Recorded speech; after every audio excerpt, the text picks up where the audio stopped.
Well, hello there. I'm the old PC guy. I'm old and I'm all about PC stuff, been PC gaming since the mid 80s, still going strong.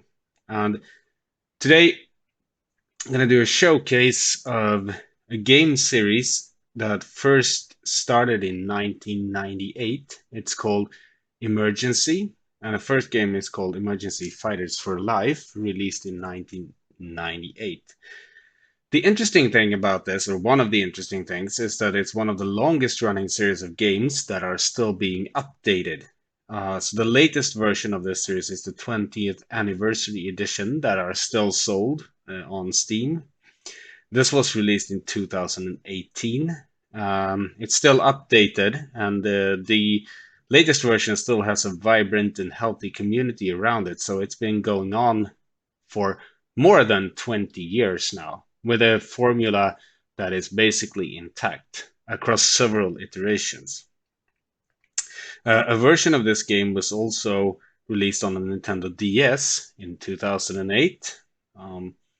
The game is the brainchild of a company called 16 Tons Entertainment, a German company, founded in 1998 from the remnants of what was Promotion Software, founded in 1993. And they were founded to release the first game in the series, Emergency Fighters for Life. So the team behind the game, they've been working together in different forms since 1984, actually. And one man in particular is key in the founding of 16 Tons Entertainment. His name is Ralf Stock. And Stock is one of the most prolific and seasoned German game developers, and he started as a Commodore 64 programmer in 1984. And later he worked for Rainbow Arts, which many of you Commodore 64 and Amiga aficionados will know Rainbow Arts. He was the main designer and the idea maker behind the quirky TV studio simulation, Mad TV, that became a shadow hit in some circles, especially. I love that game, by the way. So actually 1992 slash 1993, around there, he formed his first own studio, the aforementioned Promotion Software, and that evolved into 16 Tons Entertainment.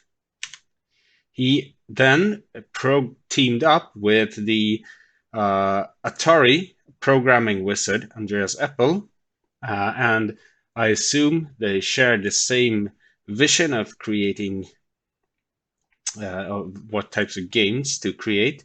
And he also secured, and this is an interesting fact, but he also secured a cooperation with the legendary Commodore 64 musician Chris Hülsbeck, and he set out to build something that he had envisioned for a long time. So he had always had an interest in emergency forces and the work they perform. And so he had for a long time envisioned a simulation of rescue workers and their equipment. So this idea was presumably shared by Apple. So the team, now strengthened by several veteran programmers and artists, set out to build what would become a real-time simulation about coordinated rescue operations, meaning firefighting, ambulance for ambulance units, police activity units, and procedures, and so on and so forth. This in a time when the real-time strategy game was coming into its own, but were mostly about aliens fighting with huge tanks and armored carrier ships. They envisioned a real-time strategy game about rescue forces. Um, so it was anything but mainstream at the time. They also wanted realism. So these guys uh, had had an idea that this was to be a realistic simulation of rescue work. Uh, so, in an almost unique case in PC gaming history, they would stick to and then constantly evolve this vision across a 20-year period, meaning that they kept refining their initial vision with every iteration. So they stuck by their initial creation, and as a result, today they have a very loyal set of fans that are still playing the games in this series. I am one of them, by the way. Today, the series is even available on the mobile devices with the latest iteration, Emergency 20, as well as there's a spin-off title as well, which I haven't played actually, but on the iOS, the Apple units called Emergency HQ. That is supposedly available on the App Store. So they've stuck to this concept. The various iterations of the game, they have a tendency to include scenarios from previous entries in the series, which is also interesting. So you get a lot of value for money. In this picture, we have one of the later iterations of the series, which is in full 3D, unlike the first two.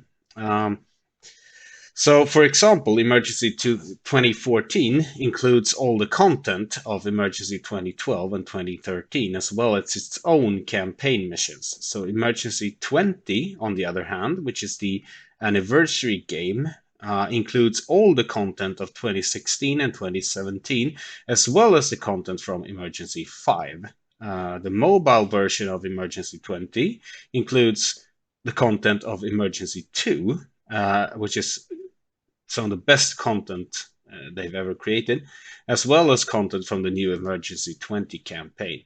So this makes the later editions in the series actually great value for your money, as they include all that previous content as well. The first game in the series was already a great game. It felt unique with its setting. And the formula itself has changed very little over the years, and the base principles of the game are basically the same in the later iteration as it was in 1998, which is once again a testament to the studio sticking to refining their vision rather than making entirely new designs. So the main mechanics of the game involve receiving scenarios in order for the player to respond to. And the scenarios are very interesting, range from car accidents to plane crashes and missing persons searches and so on. And it even has missions in the first game where you act as a rescue crew at a Formula One race. Uh, this premise holds across the entire series, but as the series has evolved, many quality of life improvements have been added, and the audiovisual presentation, of course, is improved with new hardware becoming available since 1998. So it looks much better today than it did in 1998, obviously. So the focus is strongly on realism, and the player is expected to use the correct procedures to solve a scenario, meaning that he or she is to send the right units at the right time and have them perform the right actions. This is a picture from Emergency 2, by the way. So the gameplay itself is sometimes described as a dream for micromanagement aficionados, because I cannot think of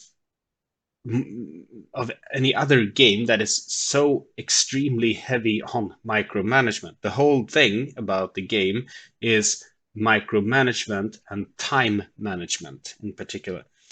So the game expects the player to direct all the teams and units, like every step of the mission, to the very point of having to direct each individual action that they do, often under a time pressure.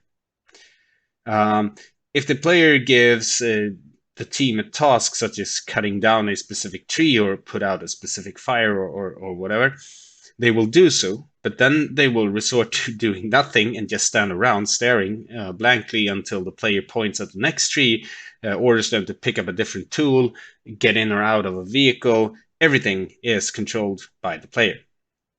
So this is okay when the scenarios are small, but it will add a significant stress to the player when there is 10 people to treat or two fires at once, while at the same time there's a riot going on requiring police intervention at the site and so on and so forth. So you will constantly battle the interface and the ruthless timer to be able to manage the situation. The game's design can therefore probably best be described as it's a micromanagement puzzle game involving rescue forces and time management, which is actually, I assume, quite an accurate simulation of how real life rescue work actually happens because there is time pressure and everything has to happen coordinated in the right way, and everyone has to do the right thing at the right time. So and it's a very difficult game across all the iterations. So most missions have a timer, and the time limit is extremely harsh to the player. So the situations like easily escalate into total chaos at like a moment's notice, and the player is forced to juggle a lot of things at once while babysitting every single unit on the map. So if you like micromanagement games, this is probably as hardcore as you can get. However, this design choice can, of course, lead to the game feeling frustrating for new players or people that are not accustomed to like excessive micromanagement in games. But in this case, I would say it's not a bad thing because it's a conscious decision, unlike many other games that has tedious micromanagement by accident. In this case, it's definitely no accident because it's the way they choose to depict the rescue work in the simulation. That's it's part of the design, which makes it work, but it's not for everyone.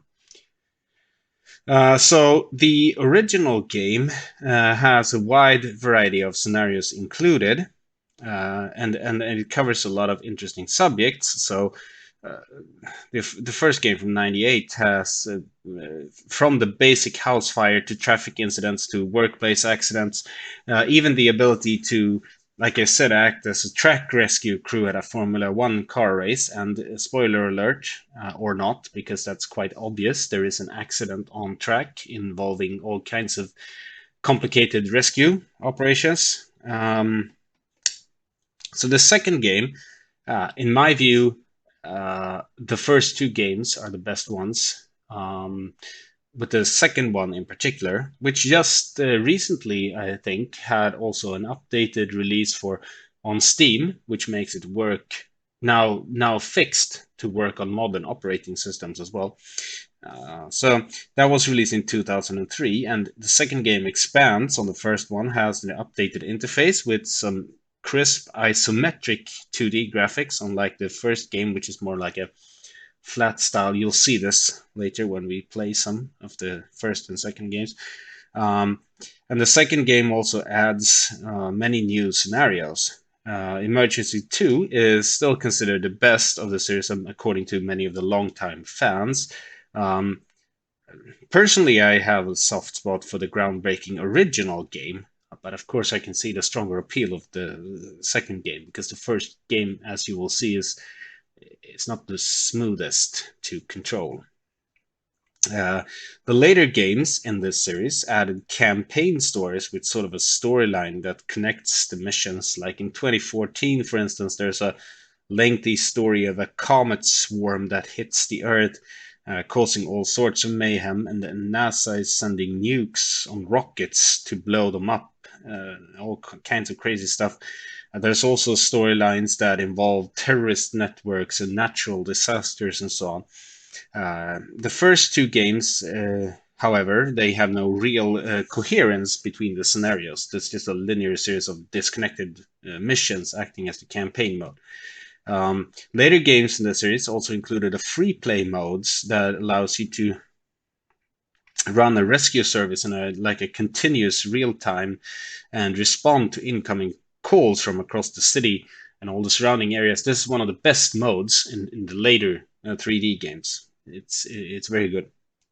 But the first two games in the series they still remain closest to my heart. However, and therefore now directly following this brief intro, we should look more closely at them. So Emergency 2 was the real breakthrough for 16 tons entertainment, whereas the first game, you could see already in the first game where things were heading. The vision is intact. It's just very rudimentary. So they're both interesting. So we are going to look at both of them, starting with the first game.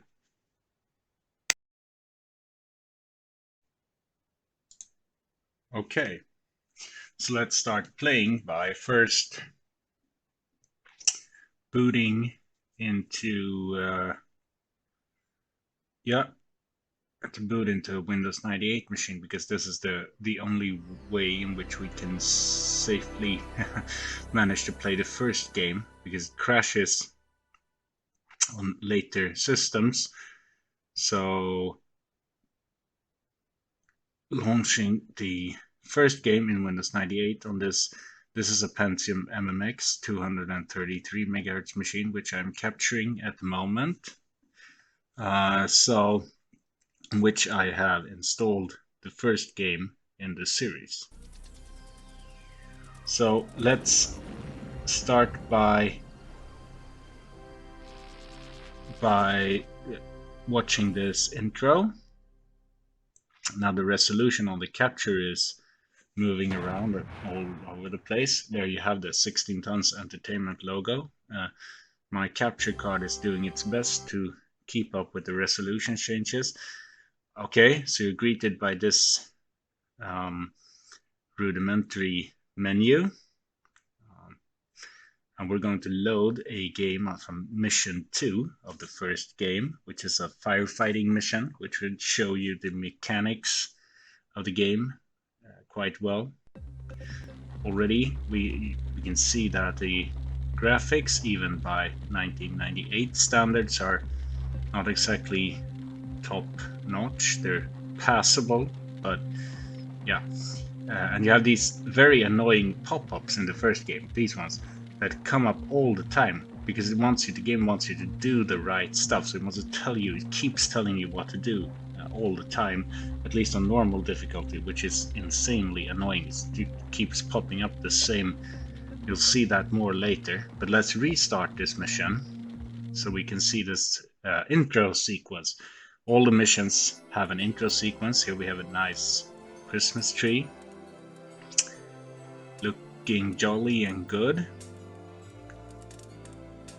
But oh no, a live candle.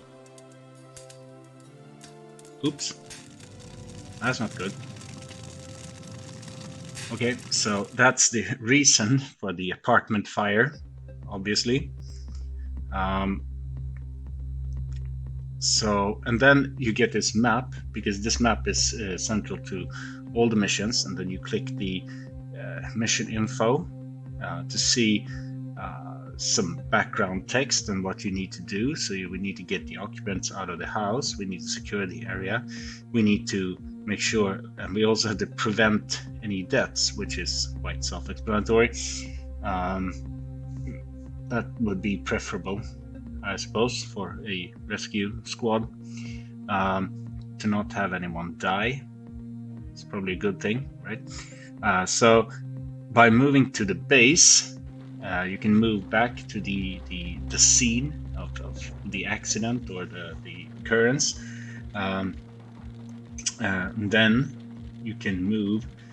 The first game has a rather rudimentary interface, and also, as opposed to the second game, very tight schedule or timers. So by going back to the map, we can go back to the base. And now I'm already feeling that I'm a bit too slow. You have to be a lot faster than this.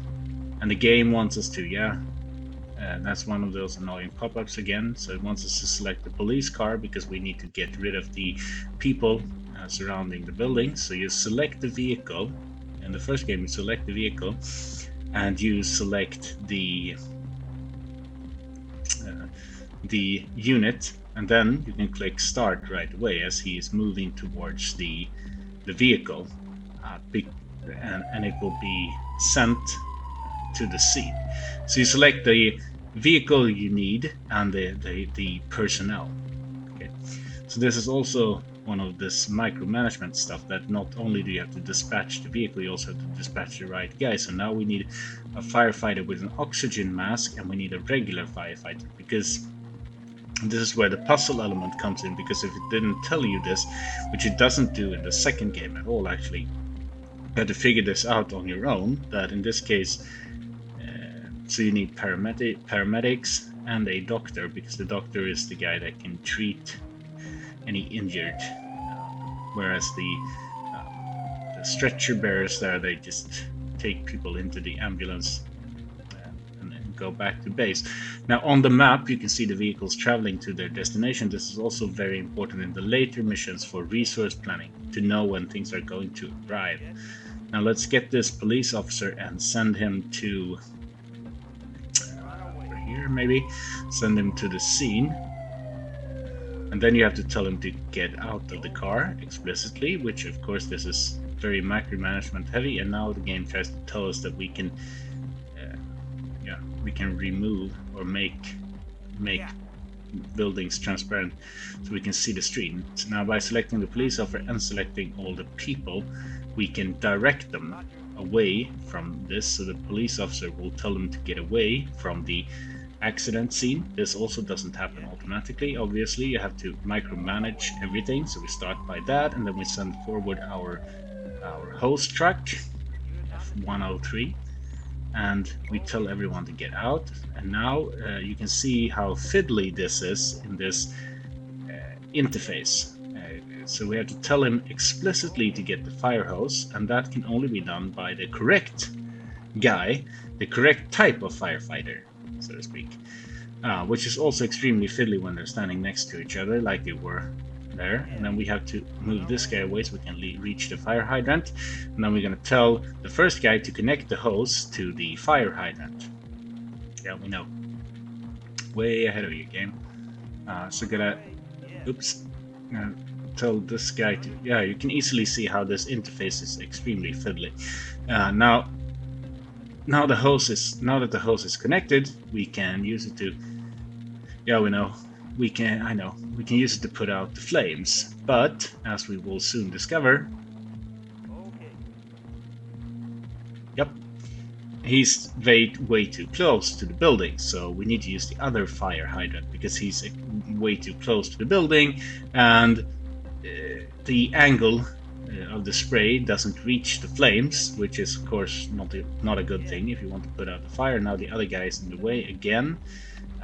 Disconnect the hose, and now you gotta, this is very annoying, now I happen to put away the hose because of this interface. So hang on dude, wait a minute. Yeah, I did put it away, so we gotta go get the fire hose again. Now I'm already taking too much time. This is an extreme timer. I'm guessing this takes way too long. You gotta be much quicker than this, which means that you have to replay the missions until you figure out exactly in what order to do things. Okay, so now the hose that is connected, we can start cooling down those flames. Yeah. Go on. Come on, guy. Hello. There you go. And yep, good. Now he's starting to put out the flames, and now we can let's have our oxygen mask guy so we can enter the building, because we're going to look for any injured civilians in this building. Not on this floor. Yeah, I know. Let's go to floor 2.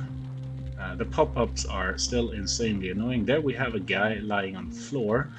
Doesn't look good, but no flames around him, so that's good. Now tell our firefighter guy to pick him up, and he will put him in what looks like a grocery bag and drag him down the stairs, which I'm not sure is proper procedure. But on the other hand, I'm not a firefighter, so what do I know? Let's get him out of here, and then place him on the ground for the doctor to take care of him, and then let's see to the flames, maybe. So let's bring the ambulance. Come on, let's bring the ambulance up. I still get a feeling we're not fast enough. Come on, doctor guy. Treat them. Treat him. Come on. Yes. Oh no. So we gotta go pick up. There's another person in the building, I think. Up. We failed. Now you can see I could sense right away we were too slow with the fire hydrants. This is the tightness of the timer. You have to extreme timing in what you do. You have to be very, very quick in the first game, and which means you basically have to know beforehand by trial and error in what order to do things, which is for some annoying, for others an interesting thing. So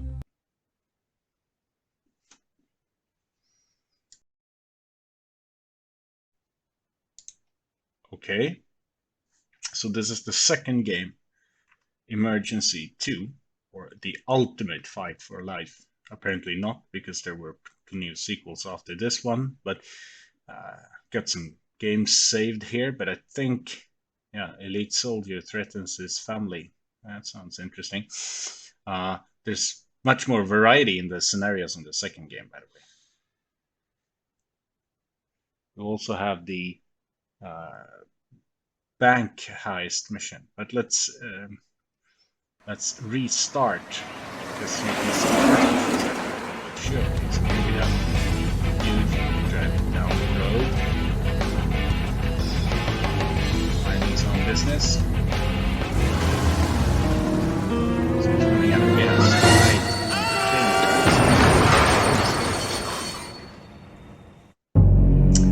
Okay, so you can see that the presentation in this game is much better than in the first game.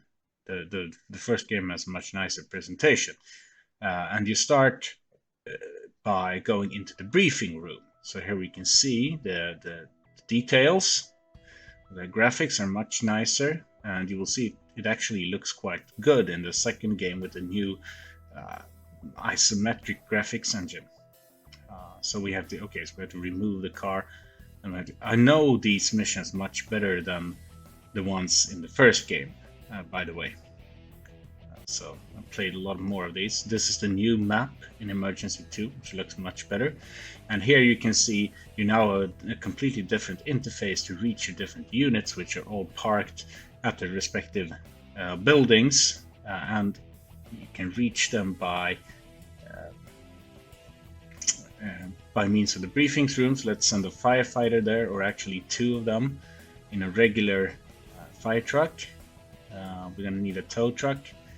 There we go. So you just click, and then you assign personnel, this time much more smooth than in the first game.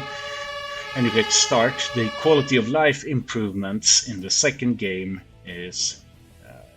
are tremendous compared to the first game. It's much easier to control, which makes it a much better game. The second game is actually a much better game, but also the time constraints aren't as rough in the second game as in the first. We need to get some medics, so we get an emergency doctor and the paramedics, and have them leave in that ambulance, and then we can go back to the accident scene. You can also use the SATCOM in later missions, so we can have a special satellite imagery truck, which allows you to have a mini-map on the site, which allows you to fast travel. But now I have to scroll. This is one of the reasons to send that SATCOM vehicle.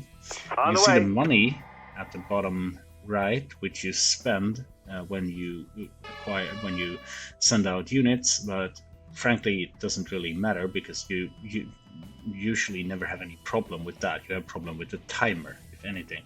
But the timer is much more generous in the second game. It's still quite tight, so you still have to know that aspect of the game is still there, that you still have to quickly understand what you need to do, and you need to do things in the exact right order, which may take some trial and error.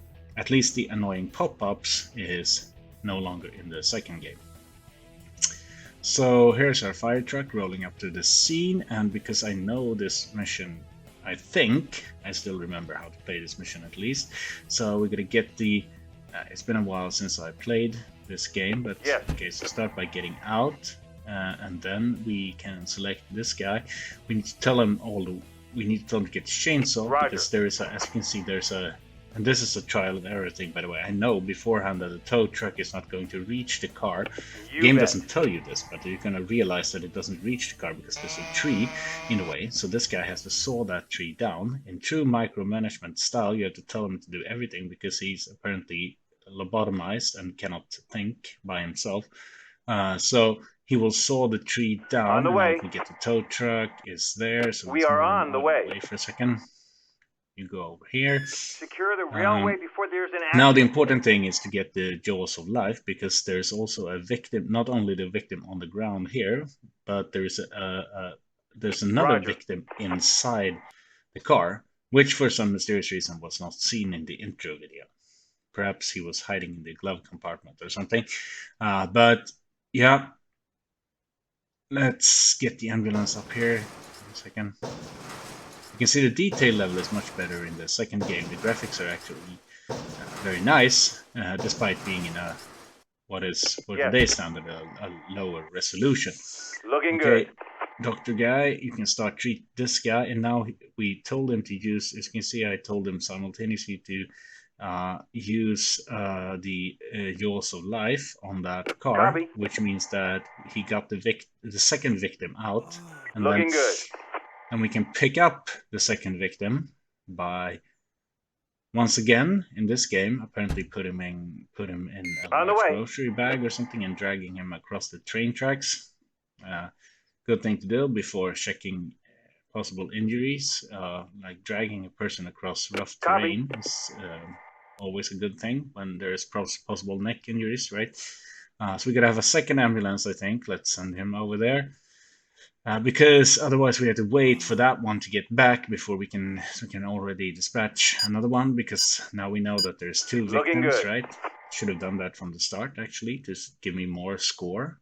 Because the game scores you on actually knowing every detail beforehand and acting accordingly.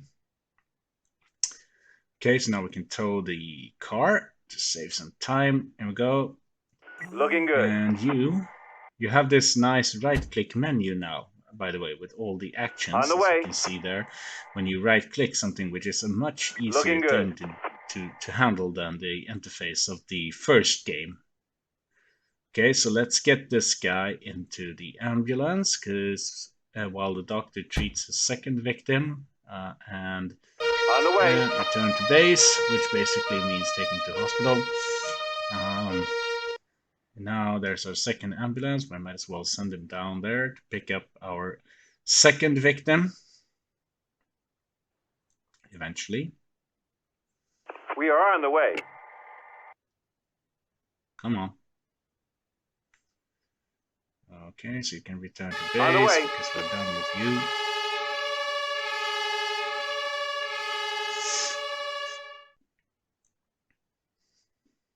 And the doctor can ride along back with the second ambulance, because we didn't, as you saw, I didn't put a doctor in that one, just the paramedics, because the doctor is already on the scene with the second victim.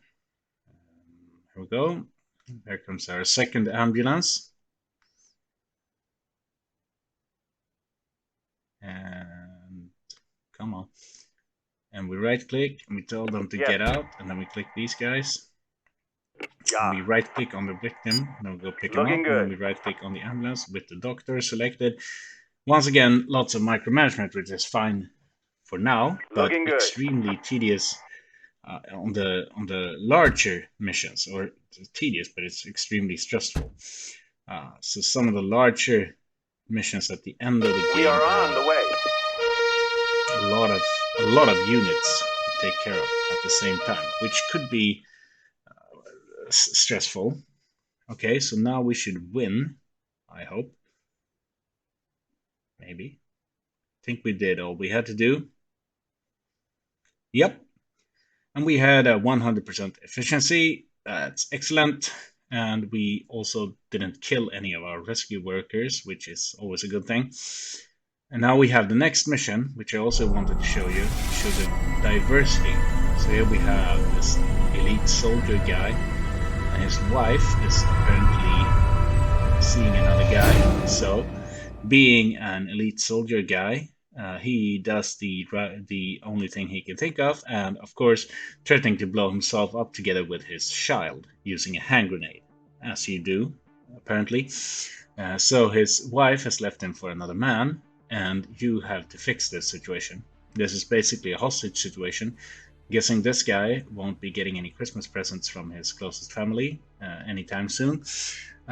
So we're gonna fix this, and the tip is to use a psychologist. So first of all, let's review the scene. There's the guy, there's the kid. He's apparently in an apartment with the kid. Oh, whoop. Let's zoom a bit. You can also zoom in the second game, which you cannot do in the first game, by the way. So let's go back and get... I know this mission as well, so I know we're going to need this shopper, this police helicopter, for reasons you will see later. Let's get a police officer. Let's get 2 psychologists. Yeah, that'll be enough, I think. And they will get into the helicopter to go to the scene. Now you have 2 psychologists, which could also be called negotiators. This, as you can see, there's a larger variety on these scenarios. This scenario, I think... On the way. Okay, so let's land the helicopter. This scenario is much more of a police-oriented scenario, obviously. So let's get out. Yes. Let's get the psychologist. Come on. Let's get him to Looking good. talk to the guy, see what he wants. Obviously, he's pissed off at something. Probably his wife. So let's see. What do you want, guy? Let me talk to my wife. Okay. So Otherwise, there he might be an says, I'm accident. sure my wife Looking is good. with that yuppie on the yacht. Okay, of course she is. Get my wife. So, what do you want then? And he doesn't respond. Looking good. But this is also a huge bit of trial and error in this mission, because that's basically all he tells you. But if you scroll around the map, you will see that this mansion here belongs to said rich guy that his wife is apparently seeing. So let's get over there. And frankly, to be honest, I'm not blaming his wife for seeing this other millionaire guy when she was apparently married to a full-blown psychopath that apparently is now threatening to blow up himself and their kid. So there could be reasons for her flirting with this millionaire, I would suppose.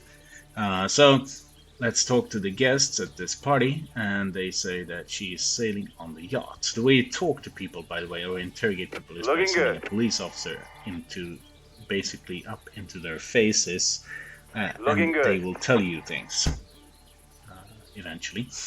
Let's get back into the shopper, and now the game doesn't tell you anything about this. Once again, this is the trial and error part, or the puzzle part, but I know that now we need to find this yacht that they are apparently sailing on, which is not a difficult thing. There it is. They're apparently sailing on the yacht means that taking this enormous yacht and going basically 20 feet from the dock. So let's talk to them.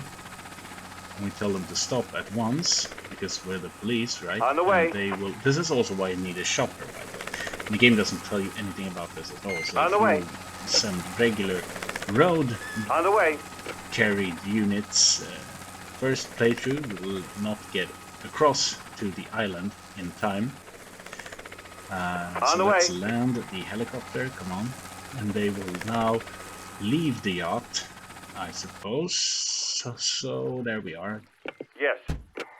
Okay, so they're leaving the yacht and getting out. So now we need to handcuff his wife, because why not? We need to handcuff her, because that's the way you get people to come with you. We need to... Also, the game doesn't tell you anything about that. Looking so good. first send the psychologist to talk to her, see if she has anything to say. But basically, I think we should just handcuff her, get her to. What he wants is actually for his wife to come to him, which means that he will supposedly put down the hand grenade and just walk out. On the way. So let's We are on the way. get over here and you say take Copy. person away by right-clicking them using the right-click menu, so the police officer can take people Looking away. good. And now We are on the way. Looking good. you can get back in chopper. Let's see if you. On Okay, the so way. she's following along. On the and now way. we tell her to Looking get good. into the chopper so we can take her to her obviously deranged husband Looking and good. send her in to a room with an obvious psychopath armed with a hand grenade, because On the way. seems like a good idea, right? So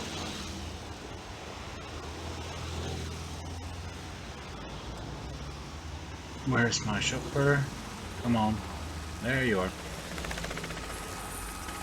Okay, so he lands, and then Yes. we get out, and then we tell her to